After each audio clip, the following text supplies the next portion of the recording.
Hello guys, what I'm going to show you today is how you can make YouTube shorts from a video that you may already have, okay?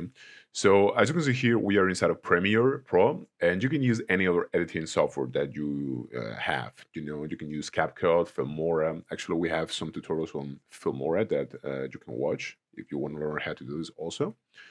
But now, let's say that we have a video, okay? This is just a random video that I recorded the other day. And excuse me, and this is basically a horizontal video, meaning that the resolution is 16 by 9. It is a full HD video. And if you want to upload a YouTube short, what you want to make sure is that it's under 60 seconds, first of all, and also that it's a vertical video. Okay, that way your video is going to automatically be uploaded as a short. All right.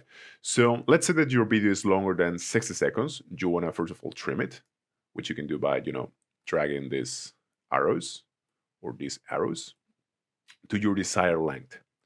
Now, the second step is actually going to be to convert this horizontal video into a vertical video. And how are we going to do this inside of Premiere Pro is by going into Sequence, and now you want to click on Sequence Settings, and you want to change your frame size, from 1920 to 1080, which is Full HD for my case, to the complete opposite, which is 1080 by 1920.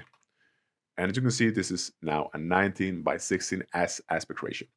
Now, usually you also want to click this scale motion effects proportionally when changing frame size. Okay, this is going to allow for smooth transition.